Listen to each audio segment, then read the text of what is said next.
Se sua vida for um livro, quem lê vai se converter? É pesado esse, irmão.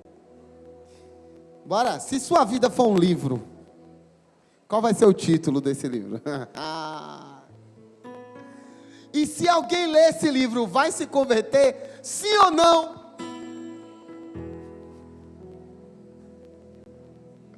Paulo disse, nós somos uma carta viva. Você é uma carta viva. Você pode não pensar, ou não entender, mas tem alguém olhando para você e lendo sua vida. Que sejamos para a glória de Deus. Que a nossa vida seja para a glória de Deus. Que a sua vida seja para a glória de Deus. Porque você é uma carta viva, ou seja, você está andando, alguém está lendo Jesus em você. Alguém está... Tem uma frase que diz assim, evangelize sempre. Grave isso, hein? Evangelize sempre. E se precisar, fale. A maior forma de evangelismo não é com as nossas palavras. É com as nossas atitudes. Evangelize sempre. E se precisar, abra a boca para falar. Vamos lá. 2 Timóteo, capítulo 1, verso 7.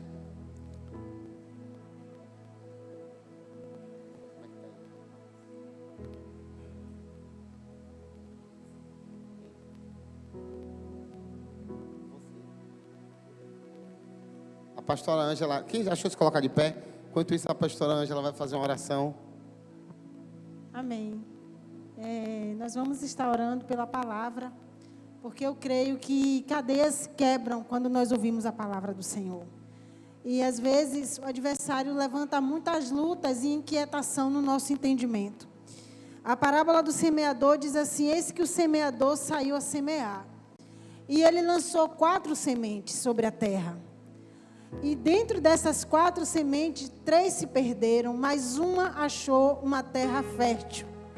E essa que achou o solo fértil deu frutos por 30, 60 e 100 vezes mais.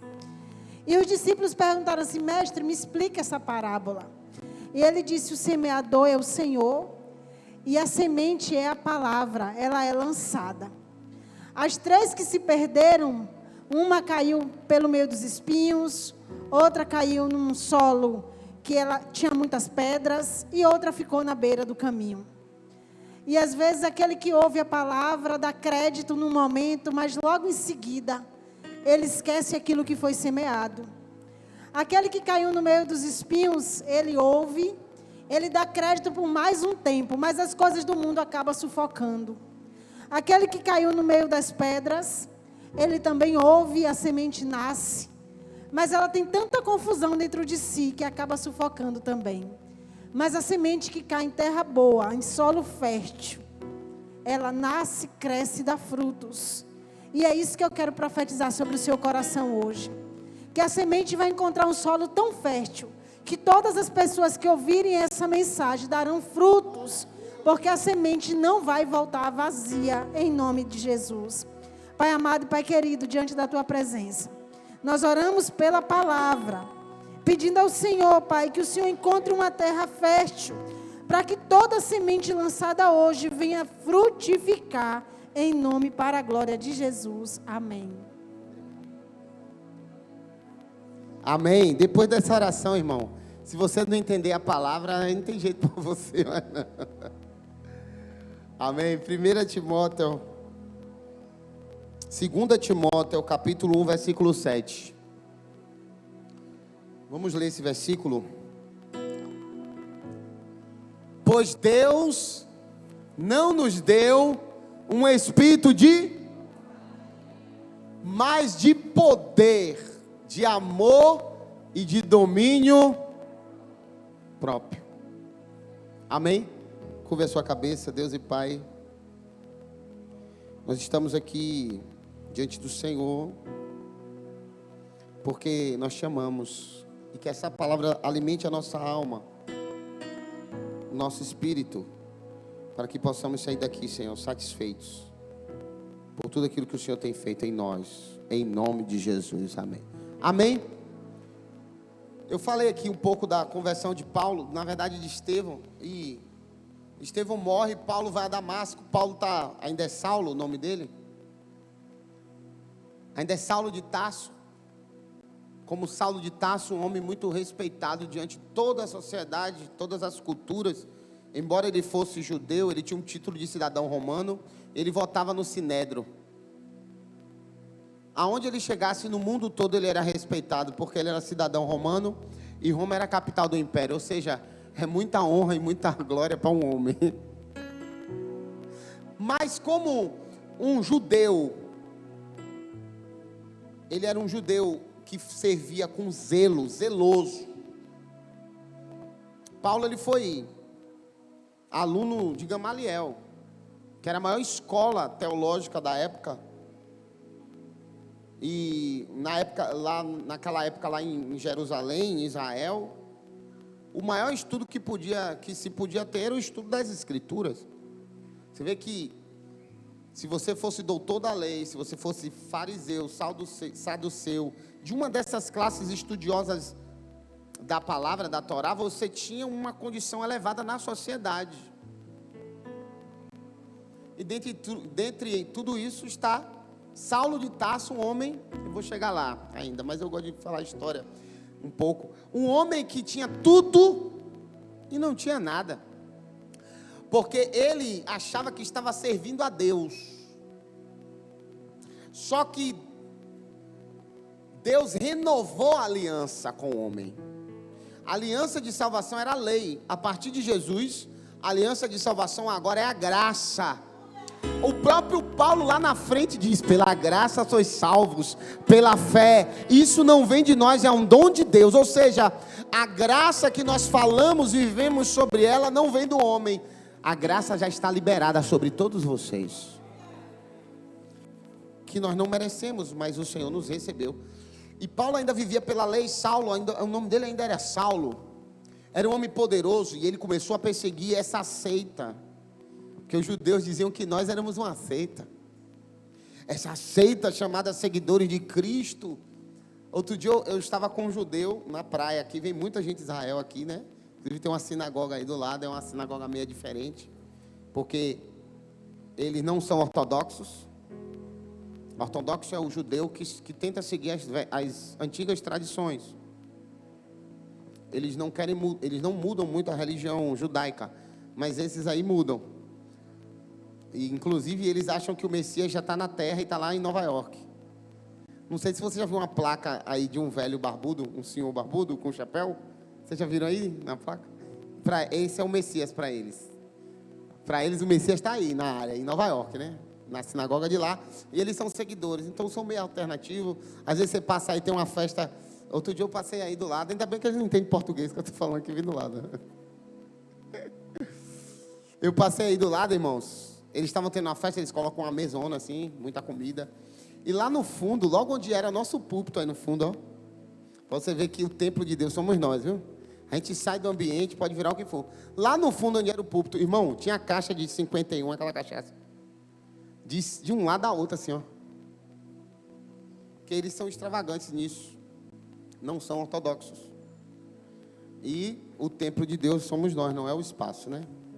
E um dia eu estava numa praia, e aí na praia ele jogou bola com a gente assim, e depois a gente ficou conversando, ele era judeu, e eu fui falar de Jesus para esse cidadão, falei em nome de Jesus. E ele, não, Jesus, é o que ele falou, Jesus foi um extremista, não, ele usou um nome, foi um religioso que criou uma seita dentro do judaísmo. Jesus criou uma seita dentro do judaísmo, ele não é verdadeiro. Assim era Saulo. O que aconteceu? Os romanos executaram a Jesus, mas foram os judeus que sentenciaram. É bom deixar isso claro. A morte foi romana, crucificação, mas a sentença foi do próprio povo dele.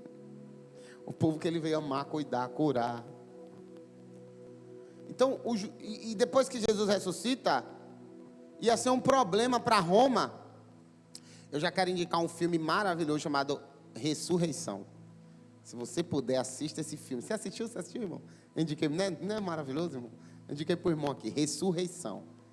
Meu Deus, eu assisto esse filme várias vezes. E o que é que os romanos fizeram? Ia ser um problema, porque mataram a Jesus, eles disseram, acabou com o problema, acabou. Mas aí Jesus ressuscita e pagaram aos soldados para dizer assim, ó, digam que os discípulos roubaram o corpo dele. Então, dentre os judeus, ficou essa ideia de que Jesus morreu e os discípulos roubaram o corpo. Mas nós sabemos o que aconteceu com o corpo de Jesus, né? Quem sabe o que aconteceu com o corpo de Jesus? Jesus está aqui agora, irmão. Ele ressuscitou. E aí, irmão, se você chegar em Jerusalém, isso é lindo. Porque mesmo lá, você vai no túmulo de Jesus. A gente só não foi ainda porque está em guerra. Se acabar a guerra, eu faço uma excursão, Monte Horebe, e a gente vai lá. Estou profetizando. Quem vai com o pastor Mateus para Israel aí? Inclusive o pastor que esteve aqui pregando, ele faz excursão para Israel. Pastor Gilmar de Ilhéus. Quando você estiver passeando em Israel, que você chegar no túmulo de Jesus, está lá até hoje, porque é de pedra. Daquela época está lá, é de pedra. Colocaram inscrições em hebraico, em inglês, em várias línguas, em francês, espanhol. Ele não está mais aqui porque ele ressuscitou. Olha que lindo. Está lá, irmão. Enfim, então, esse homem chamado Saulo estava perseguindo. Porque ele estava perseguindo, porque ele estava achando que estava fazendo o correto. E um dia ele indo para Damasco, Estevão morre, e ele está lá, e depois ele sai de lá e vai para Damasco para perseguir mais seguidores de Cristo. E quando ele está indo para Damasco, Jesus derruba ele do cavalo. Eu creio que a Bíblia não diz que é do cavalo, mas eu creio que é do cavalo, porque de uma cidade para outra naquela época ele tinha que estar num cavalo. E Jesus derruba ele e fala assim, ó, Saulo, por que me persegues? O cara está no chão, não, ficou cego, não está vendo nada. E uma voz dizendo, imagine, não tinha alto-falante naquela época, não tinha nada. O cara está sozinho, caiu, e escuta uma voz assim, ó, por que me persegues? E ele ali ficou assim, rapaz, eu penso comigo assim, ele pensou assim, eu persigo tanta gente, quem é? Eu já rastei cristãos no meu cavalo, invadi a casa de crente, de cristão, acabava, quem é? Eu sou Jesus a quem tu persegues. Ele entendeu. Eu estou perseguindo a pessoa errada. A partir daí, esse homem que escreve esse texto, ele vai ter um encontro com Jesus. E quando você tem um encontro com Jesus, Jesus muda quem você é. Se tem alguém que teve um encontro com Jesus e a mesma pessoa não teve um encontro com Jesus. Porque o encontro com Jesus não vai nos deixar perfeito, na estatura do varão perfeito, não. Mas vai mudar quem nós somos. Vamos lá? Você vai olhar para a pessoa que está do seu lado e vai dizer, Jesus muda quem você é. Jesus muda quem você é. Diga para ela, os velhos costumes você não tem mais. Os velhos pecados você não tem mais. Sabe por quê? Porque Jesus mudou você quando você encontrou com Ele. A partir daí ele muda. E agora ele tem que lutar contra todo um sistema que é brabo, pesado, o maligno, querendo deter o povo de Deus, deter a igreja do Senhor. E agora ele começa a fazer a obra, e pessoas corajosas, porque eu vou dizer, nem todo cristão é corajoso. Às vezes a gente vai com medo mesmo, e Deus faz a obra. Irmão. Às vezes a gente vai com medo. A gente vai. Jesus empurra a gente na cova do leão assim, ó. Meu Deus, vai.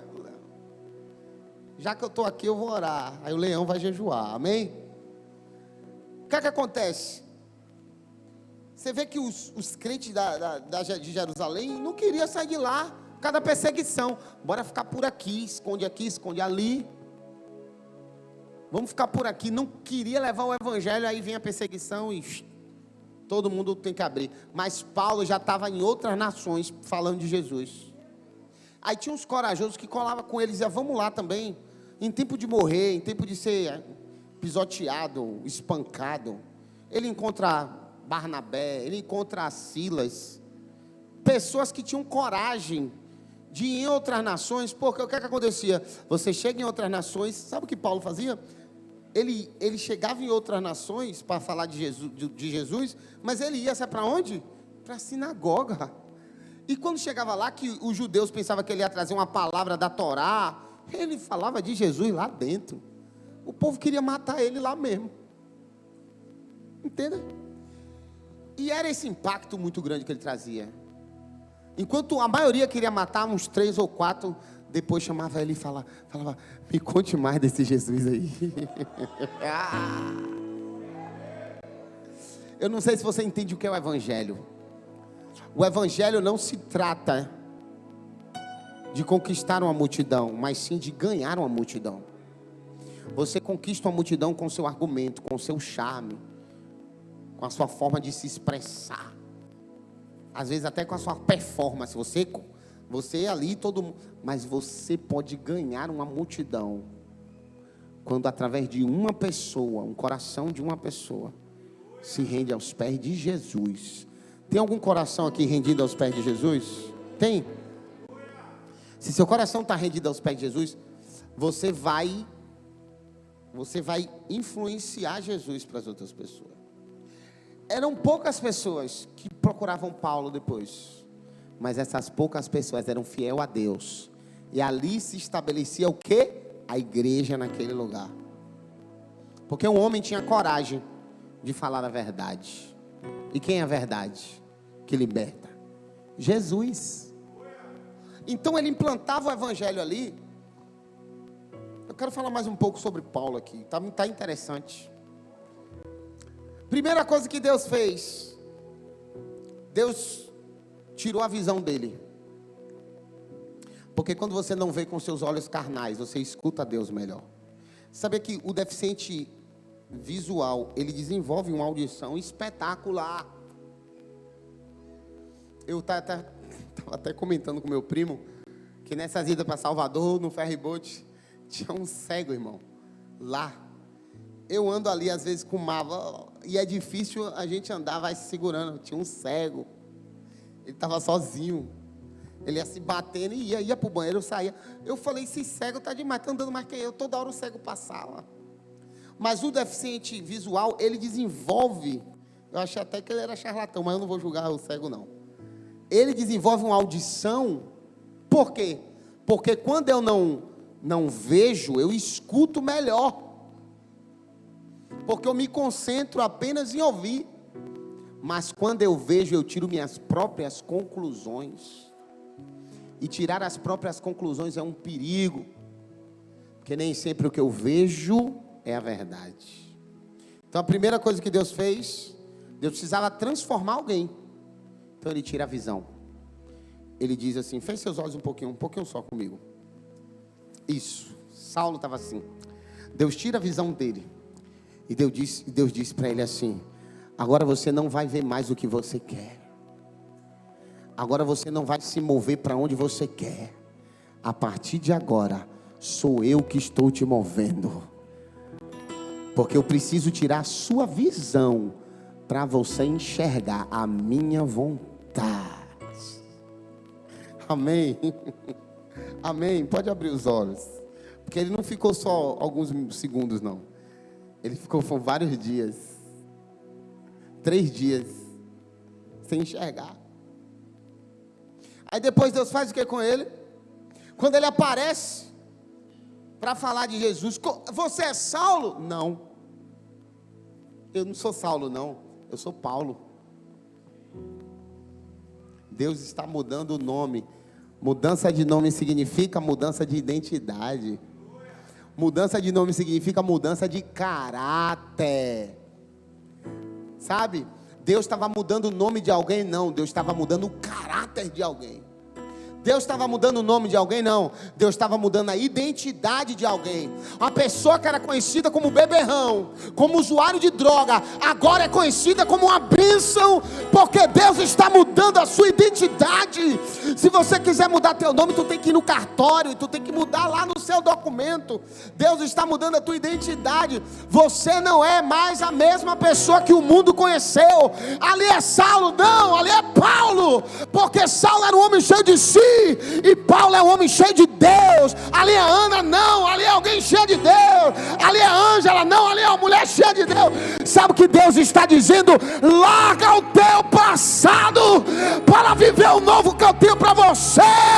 Muito crente agarrado no passado, tem crente sofrendo, irmão, pelo que já foi, mas não se alegra pelo que Deus está te fazendo. Abre a tua boca e diga assim: Senhor, eu tomo posse hoje, não do que eu era, mas o Senhor está me fazendo ser uma nova criatura. Eu não sou mais quem eu era.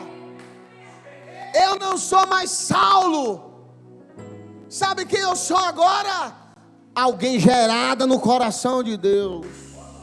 Então, quando alguém te encontrar, Satanás sempre manda esses e dizer: lembra daquele dia que a gente estava usando droga junto, que a gente estava se prostituindo? Lembra daquele dia que a gente estava fazendo coisa errada?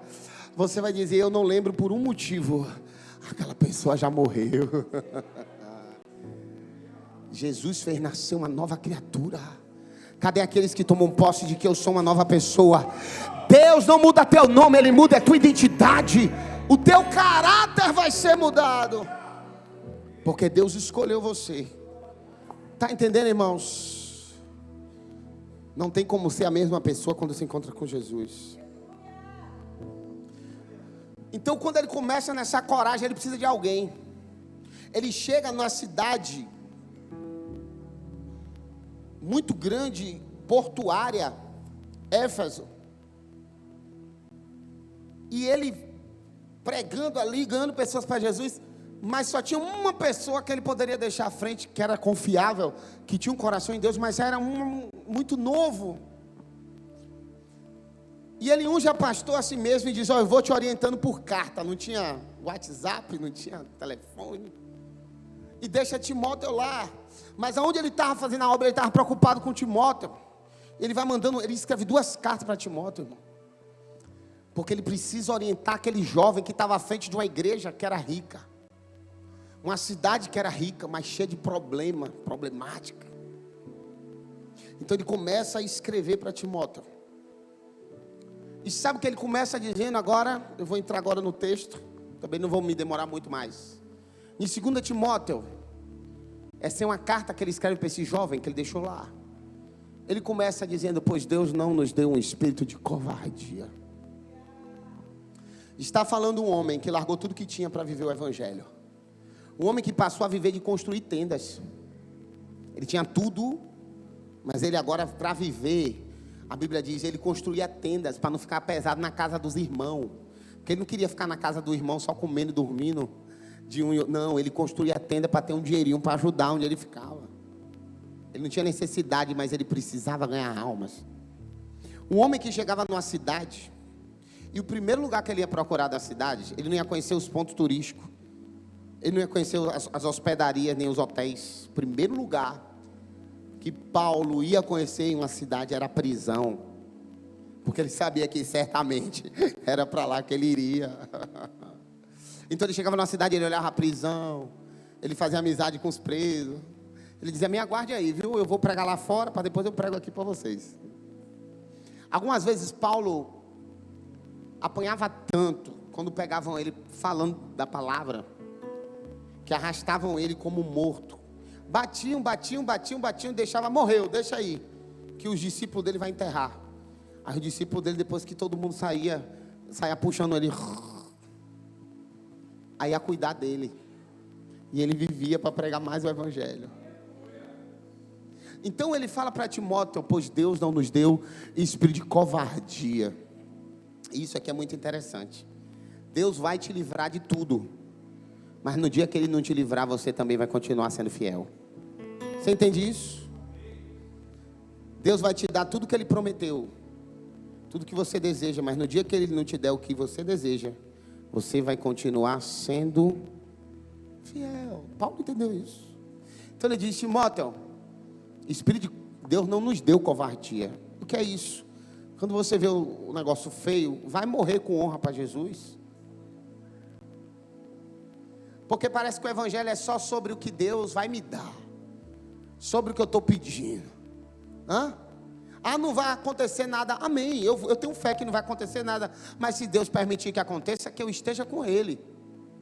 Certa feita eu congregava, uma tragédia aconteceu, eu congregava lá em Itabuna, morava lá, numa igreja, e congregava numa igreja lá, e saiu uma excursão do Rio de Janeiro, e saiu passando nas igrejas, nas mesmas igrejas que tinha em vários estados, e foi lá em Itabuna, chegou na Bahia, foi lá, pegou o culto com a gente, os irmãos do Rio, uma bênção, irmão, uma excursão do Rio de Janeiro, foi uma bênção ali, homem, mulher, criança, pegou o culto com a gente, partiu, desceu o Nordeste, ainda na Bahia, na BR-101, teve um acidente, morreu um bocado deles, e muita gente dizendo: meu Deus, por que o Senhor não livrou? Eu vou dizer uma coisa para você, Deus não nos deu espírito de covardia, nós não temos que nos acovardar, mesmo que as coisas dêem errado, Deus continua conosco. Sabe uma coisa que me marca na Bíblia? Sadraque, Mesaque e Abednego mudaram o nome dele, mas não mudaram a identidade. Deus, quando muda teu nome, Ele é para mudar a tua identidade, mas o diabo quer mudar teu nome, mas não consegue mudar a tua identidade, porque você é de Jesus. Ananias, Misael e Azarias, todos os 3 nomes honravam a Deus. Chegou lá na Babilônia, mudou logo para Sadraque, Mesaque e Abednego. Cada nome desse era de um deus babilônico. Você não é o que falam de você. Você não é, olha para a pessoa e diz: você não é o que falam de você lá fora. Você é o que Deus está fazendo de você. Deus está fazendo algo. Deus está fazendo algo. Deus está fazendo algo. Deus está fazendo. E aqueles homens é um exemplo para mim, porque quando pegaram ele e disseram: quando tocar aí, todo mundo se curva para a estátua. Beleza, beleza, vamos lá, 1, 2, 3. Tocou, tinha um bocado de judeu lá, tudo prostrado, que adorava a Deus, mas disseram: quem vai morrer? Vamos se prostrar aqui, logo. Mas os 3 ficou de pé. E aí pegaram ele: vai para a fornalha agora. Aí levaram para Nabucodonosor. Quando Nabucodonosor viu quem era homem de excelência, ele queria perto dele. Ele disse assim: eu vou dar mais uma chance para vocês. Cuidado com a segunda chance do diabo, hein? Às vezes você comemora porque venceu Satanás. Eu vou dar mais uma chance. E tem muita gente que cai na segunda chance. Nabucodonosor disse assim: vou dar mais uma chance, hein? Vamos dizer que isso foi um mal entendido, que vocês não entenderam que era para se prostrar, porque o decreto do rei tinha que se cumprir. Sabia que quando o rei dava um decreto e colocava o anel real, ele colocava na tinta e colocava na carta, no decreto. Nem ele mesmo podia voltar atrás. Se fosse a mãe dele, ele tinha que jogar. Está entendendo? Aí o rei falou: não, vamos fazer uma coisa aqui, vai tocar de novo, você se ajoelha aí, na fornalha. Aí os caras falaram assim: não perca seu tempo não. Deus não nos deu espírito de covardia. Não perca seu tempo não. Não perca o fôlego dos meninos para estar tocando à toa. Porque a gente não vai se prostrar. A gente só se prostra ao Deus verdadeiro. E se você não jogar, Deus vai nos livrar. E aí é o que eu mais gosto, eu aprendo com isso. Porém, se Deus não nos livrar dessa fornalha, ou seja, se a gente morrer lá dentro, mesmo assim a gente vai morrer sendo fiel a Deus. Porque não é sobre o livramento, é sobre a fidelidade. Tem muita gente que está atrás de Deus por causa do livramento, por causa da bênção. Não é sobre o livramento. Deus já me deu tudo. Não é sobre o que eu tenho o que Ele tem para me dar, é sobre o que eu tenho para entregar a Ele. Deus não precisa provar que te ama, nós que precisamos entregar tudo. Então os caras falaram assim: meu irmão, se você me jogar lá, Deus vai me livrar, mas se Ele não quiser me livrar, mesmo assim nós vamos felizes. Aí Nabucodonosor disse assim: aumenta a fornalha, aumenta. para esses caras torrar logo. Aumentaram tanto que os homens que foram jogar ele morreu, lambido pelo fogo. A história foi essa. E eles ficaram de cara. Uma coisa linda nessa história é que o seu inimigo vai ficar observando para ver se você cai, mas ao invés disso ele vai ver você triunfar.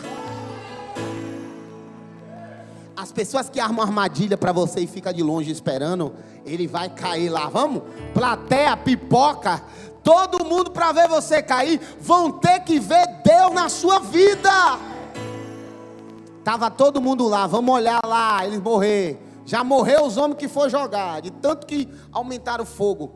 Quando jogaram lá, meu irmão, os caras começaram a andar no meio da fornalha. Os três começaram a andar no meio da fornalha. E alguém tocou do lado de Nabucodonosor e falou: tá vendo o que eu estou vendo? Aí ele disse: não, eu não estou falando dos três não. A gente jogou 3, lá tem 4. A gente jogou 3, mas lá dentro tem 4.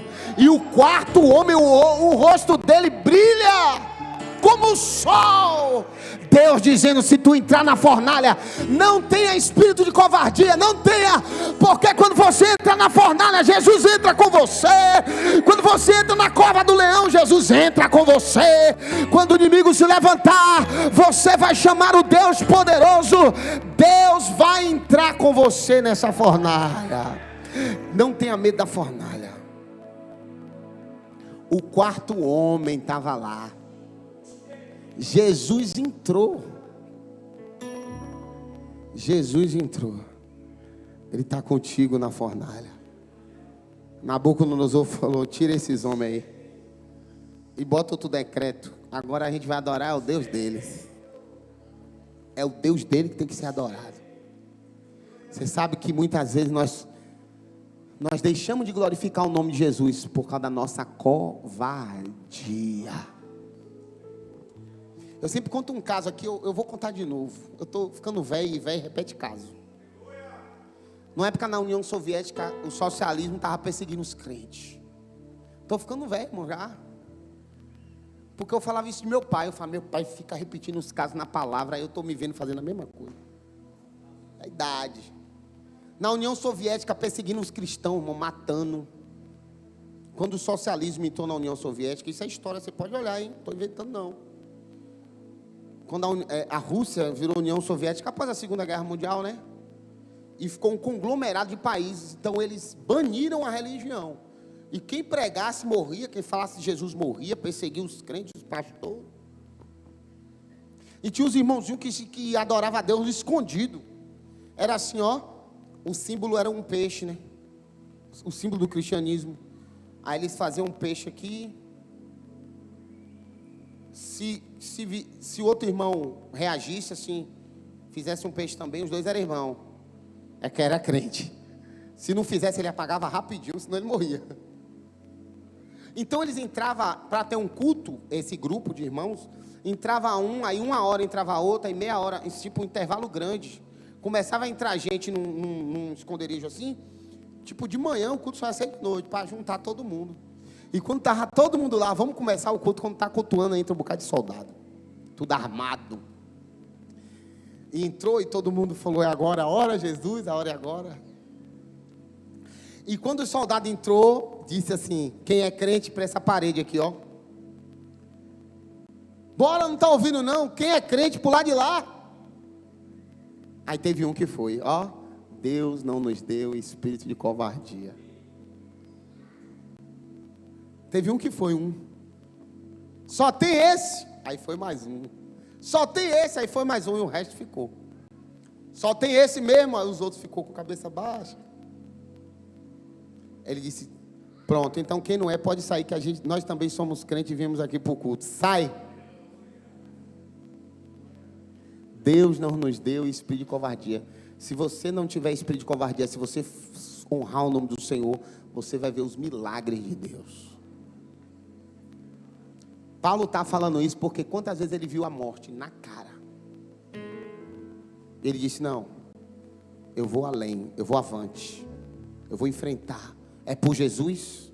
E eu estou pregando, o Senhor está me impulsionando a pregar isso aqui, porque tem pessoas aqui que estão ouvindo essa palavra, que um dia vai se ver em um momento de perigo por Jesus, e você sabe o que tem que fazer. Olha para essa pessoa e diga: quando você se vê no momento de perigo por Jesus, você sabe o que tem que fazer. Para cima, avante, porque Deus não te deu o espírito de covardia. Deus não te deu o espírito de covardia, mas de poder. De poder. Tem uma missão para você cumprir. Tem uma missão para você cumprir. Tem gente que não está pregando o evangelho, não tem perseguição nenhuma. Você pode chegar naquela praça ali, como a gente tem um culto dos pastores, uma terça no mês. Você pode chegar ali, pregar o evangelho, ninguém vai te bater, te prender. E mesmo assim, às vezes a gente não fala de Jesus. Não fala. Temos que tirar esse espírito de covardia. Eu chego a dizer que muitas vezes Deus está falando com pessoas aqui na igreja. Sobre evangelizar, sobre falar, E as pessoas estão dizendo: Senhor, me dá mais um tempinho aí, só me preparar. Se Deus falou com você, para Deus você já está preparado. Vai, abre a boca. Eu sempre conto um caso, eu entro no ônibus, o Espírito Santo fala de mim para essa menina. Eu disse: a Deus eu não conheço, nunca vi, eu não vou falar não. Eu ia para Almadina, Guilherme, desse dia. Almadina não, desculpa, Itapitanga, que eu confundo ali. E eu ia para Itapitanga. E ali a menina no ônibus. E ali o Espírito Santo fala. Primeira coisa que a gente pensa: isso é coisa da minha cabeça. Isso é coisa da minha cabeça, nada a ver. O Espírito Santo me incomodando, irmão, por falar de Jesus. Até que eu disse: Deus, eu questionando com Deus, vai ver que ela é até crente. O Senhor quer me fazer passar vergonha. Quando chega em Quaraci, depois de Quaraci, ela puxa o ponto na zona rural e ela chega e fala para a pessoa que está do lado que ela era daquela religião afro, né? Eu disse: ela não é evangélica. Essa menina desceu, meu coração doeu, sangrou, gemeu. Porque eu disse, eu comecei a orar por ela: Deus, me perdoa, mas livra do mal. Que ela seja uma... Eu creio que eu nunca mais a vi. E se eu encontrar, eu não vou lembrar. Porém, eu creio que ela já é uma crente, porque eu orei com tanta fé, irmão. Deus converte ela. Porque eu sei a responsabilidade que Deus me deu e eu negligenciei. A partir desse dia, pessoas desconhecidas na rua, se o Senhor Jesus fala, eu falo. Eu falo. Minha esposa está aqui de prova. Quantas vezes eu estou de carro, paro: ei, vem cá, ó, Jesus tem uma obra em sua vida, Jesus te ama. Nunca vi. Esse dia eu fui para Salvador, saí 11 da noite, para pegar o primeiro ferry, 4h30 da manhã. Quando eu estou abastecendo, eu vi 2 meninos do outro lado, jovem, adolescente, acho que não tinha 15 anos, talvez tinha 14, 15, 16 por aí. Os dois ali tinham já umas 11 horas, tinha uma festinha por ali, perto do posto São Miguel ali, rola um negócio de uma festa ali que fecha a rua. Eles estavam do outro lado, o menino com cigarro aqui, ó, já na pegada de malandro, brinquinho, e eu de cá só olhando lá, ó. E aí, Jesus, é para falar, eu já estou pronto. Aí o menino atravessou a rua, eu disse: glória a Deus, veio para mim. Eu abaixei o vidro aqui do carro, ó. E eles distraíram. Ei, menino, ei. Aí o menino olhou: faz favor. E aí, por mim não querer vir, um cara estranho num carro. Vem cá, rapaz. Aí você usa autoridade, vem cá. Aí eles vieram. Eu disse assim: ó, primeira coisa, Jesus ama vocês. O diabo está armando um laço para tirar a vida de vocês. Muitos jovens de Itacaré não têm chegado a 20 anos de idade, morrendo no tráfico, nas drogas, na criminalidade. Deus não tem isso para vocês. O menino aqui já arrancou o cigarro, já jogou logo fora. Posso orar? Pode. Eu orei, falei de Jesus. Você sai dali assim, ó, missão cumprida. Mas quantas vezes nós temos vergonha? Deus não nos deu espírito de covardia. A partir de hoje, fale de Jesus para as pessoas desconhecidas. Eu quero lançar essa palavra para o seu coração aqui. Quantos recebem, digam amém. Em nome de Jesus. Deus não nos deu espírito de covardia. A partir de hoje, não precisa falar muita coisa. Você não vai pregar, não, você só vai dizer assim, olha, Jesus tem uma obra em sua vida, Jesus te ama. Fale um Jesus te ama, para você ver. Jesus te ama, Jesus tem uma obra em sua vida. E aí deixa fluir, se deixar orar, tu ora, se tu sentir pedir para orar, tu deixa Deus. A partir de hoje eu creio que nessa igreja vai haver um destravar. Porque tem muita gente que tem chamado, mas tem uma covardia grudada. Tem muita gente que Deus já deu unção. Vai que eu sou contigo. É você. Larga de medo, vai. Vai. A pessoa está ali travada. Deus. Igual Moisés. Eu tenho língua pesada.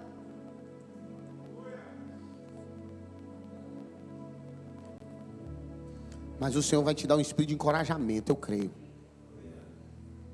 Irmão, essa é uma palavra, é simples, mas é muito forte. Tem muita gente na igreja que está renunciando fazer a vontade de Deus. Por vergonha, por bloqueio, por medo. Você é boca de Jesus na terra. Jesus fala na terra, sim ou não? Através de você. É você é a boca de Jesus. Você está ouvindo Ele no seu coração porque você está conectado. Mas tem uma multidão aí que não está desconectada. Vai ouvir Jesus através de quem? De você. Então a partir de hoje, segundo essa palavra, que eu fiquei só no início desse texto. Mas eu acho que é isso que a gente precisa aqui hoje. Deus não nos deu espírito de covardia. A partir de hoje, se coloque de pé aí. Se não viram a vigília.